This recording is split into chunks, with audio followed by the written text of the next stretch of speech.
देवभूमि उत्तराखंड, जहां हिमालय की गोद में संस्कृति, आस्था और प्रकृति का अद्भुत संगम है। प्रधानमंत्री नरेंद्र मोदी का इस राज्य से विशेष जुड़ाव रहा है। पिछले वर्षों में उन्होंने यहां के धार्मिक, सांस्कृतिक और विकासात्मक कार्यों को नई दिशा दी है। प्रधानमंत्री नरेंद्र मोदी का इस राज्य से संबंध सिर्फ एक यात्री या नेता का नहीं, बल्कि एक साधक और कर्मयोगी का भी है।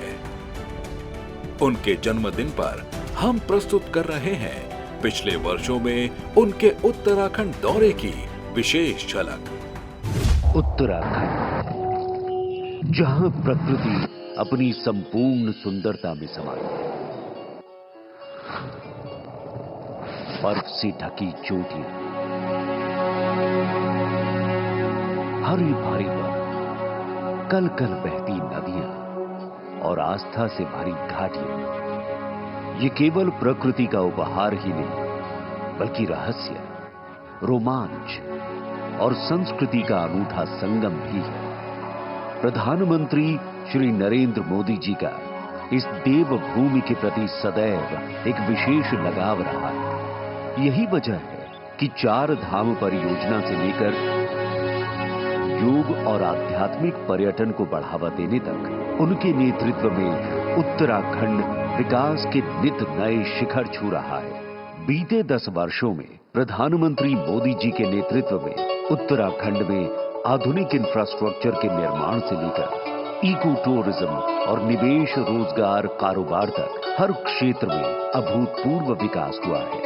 मैंने बड़े विश्वास से कहा था कि ये दशक उत्तराखंड का दशक होगा। दिसंबर 2016 में प्रधानमंत्री नरेंद्र मोदी ने ऋषिकेश में 4 धाम ऑल वेदर रोड परियोजना की आधारशिला रखी। यह महत्वाकांक्षी योजना चारों धामों को हर मौसम में सुगम और सुरक्षित सड़क कनेक्टिविटी देने की दिशा में एक बड़ा कदम है। इस मौके पर उन्होंने देवभूमि के विकास के संकल्प को दोहराया। नवंबर 2018 केदारनाथ दर्शन से पहले प्रधानमंत्री मोदी हर्षिल पहुंचे। यहां उन्होंने भारतीय सेना के जवानों और आईटीबीपी कर्मियों के साथ दिवाली मनाई। यह दृश्य देश भर में चर्चा का विषय बना, जब प्रधानमंत्री ने सीमावर्ती क्षेत्र में तैनात जवानों के बीच दीपावली की मिठास बांटी। दिसंबर 2021 में देहरादून में अनेक विकास योजनाओं का शुभारंभ हुआ। प्रधानमंत्री नरेंद्र मोदी ने कनेक्टिविटी और इंफ्रास्ट्रक्चर को मजबूती देने वाली योजनाओं को गति दी। उत्तराखंड का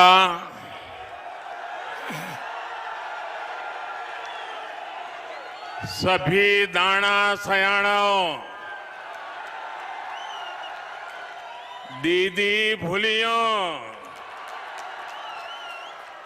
चच्ची बोड़ियां और भाई बहनों, आप सबू थे म्यारू प्रणाम। मिथे भरोसा है कि आप लोग कुशल मंगल होला। मैं आप लोगों थे सेवा लगन छू। आप स्वीकार करा। आज 18,000 करोड़ रुपए से अधिक की परियोजनाओं का लोकार्पण और शिलान्यास किया जा रहा है। इनमें कनेक्टिविटी हो, स्वास्थ्य हो, संस्कृति हो, तीर्थाटन हो, बिजली हो, बच्चों के लिए विशेष तौर पर बना चाइल्ड फ्रेंडली सिटी प्रोजेक्ट्स हो, करीब करीब हर सेक्टर से जुड़े प्रोजेक्ट इसमें शामिल है। ये परियोजनाएं इस दशक को मैंने केदारपुरी की पवित्र धरती से कहा था, आज मैं देहरादून से दोहरा रहा हूं। ये परियोजनाएं इस दशक को उत्तराखंड का दशक बनाने में अहम भूमिका निभाएगी। अक्टूबर 2022 में केदारनाथ के इस ऐतिहासिक दौरे में प्रधानमंत्री ने केदारनाथ रोपवे और कई विकास परियोजनाओं का शिलान्यास किया। इससे श्रद्धालुओं और पर्यटकों को एक नई सुविधा मिलने वाली है।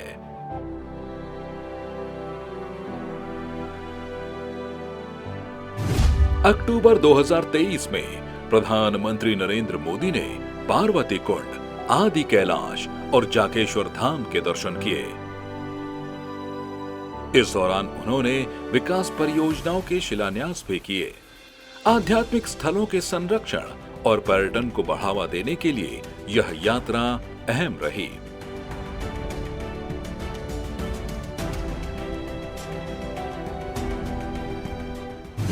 जनवरी 2025 में देहरादून की धरती पर 38वें नेशनल गेम्स का उद्घाटन प्रधानमंत्री नरेंद्र मोदी ने किया। उत्तराखंड के खेल इंफ्रास्ट्रक्चर और युवा खिलाड़ियों के लिए यह मील का पत्थर साबित होगा। सर्वश्रेष्ठ है मैदान में।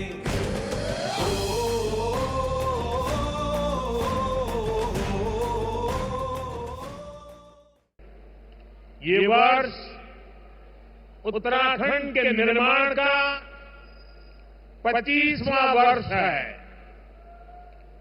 इस युवा राज्य में देश के कोने कोने से आए हजारों युवा अपना सामर्थ्य दिखाने वाले हैं। एक भारत श्रेष्ठ भारत की बड़ी सुंदर तस्वीर यहां दिख रही है। नेशनल गेम्स में इस बार भी कई देसी पारंपरिक खेलों को शामिल किया गया है। इस बार के नेशनल गेम्स एक प्रकार से ग्रीन गेम्स भी है। इसमें एनवायरमेंट फ्रेंडली चीजों का काफी इस्तेमाल हो रहा है।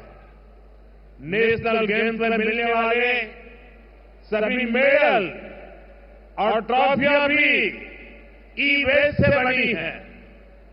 मेडल जीतने वाले खिलाड़ियों के नाम पर यहां एक पौधा भी लगाया जाएगा।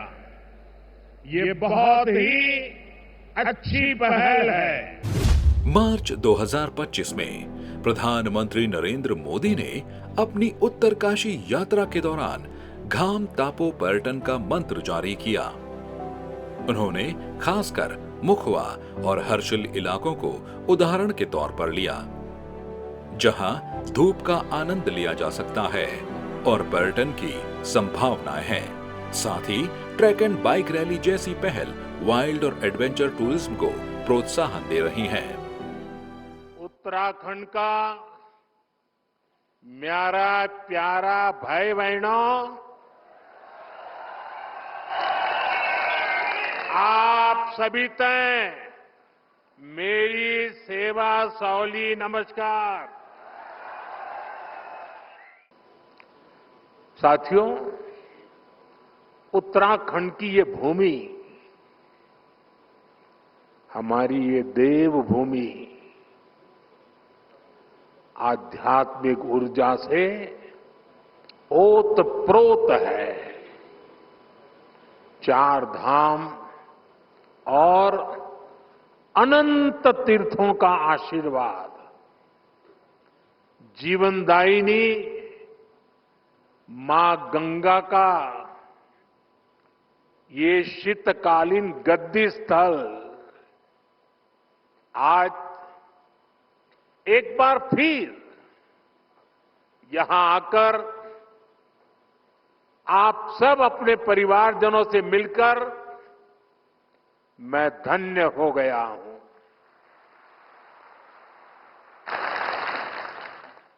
मां गंगा की कृपा से ही मुझे दशकों तक उत्तराखंड की सेवा का सौभाग्य मिला है। मुझे मां गंगा ने बुलाया है और कुछ महीने पहले मुझे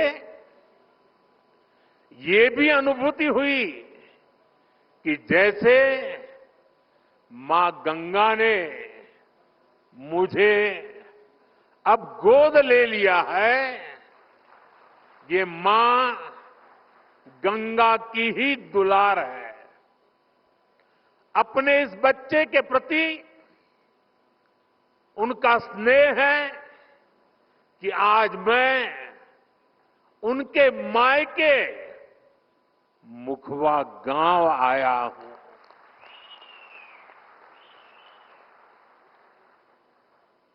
यहां मुझे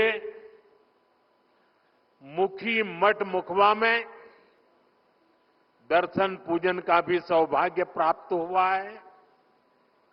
साथियों, आज हर्षिल की इस धरती पर आया हूं तो मैं अपनी दीदी भूलियों के स्नेह को भी याद कर रहा हूं। वो मुझे हर्षिल का राजमा और दूसरे लोकल प्रोडक्ट्स बेचती रहती है। प्रधानमंत्री नरेंद्र मोदी के उत्तराखंड आगमन सिर्फ तारीखों और यात्राओं की कहानी नहीं है, ये देवभूमि के साथ उनके गहरे जुड़ाव की गाथा है।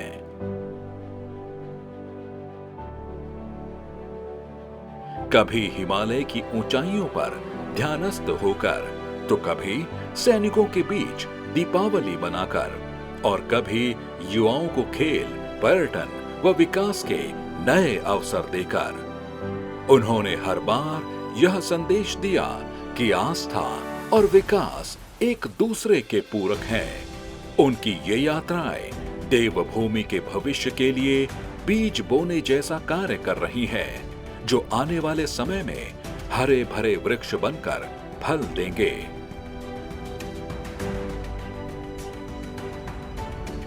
आज उनके जन्मदिन पर हिमालय की यह भूमि उन्हें नमन करती है और उनके स्वस्थ, दीर्घ और प्रेरक जीवन की कामना करती है।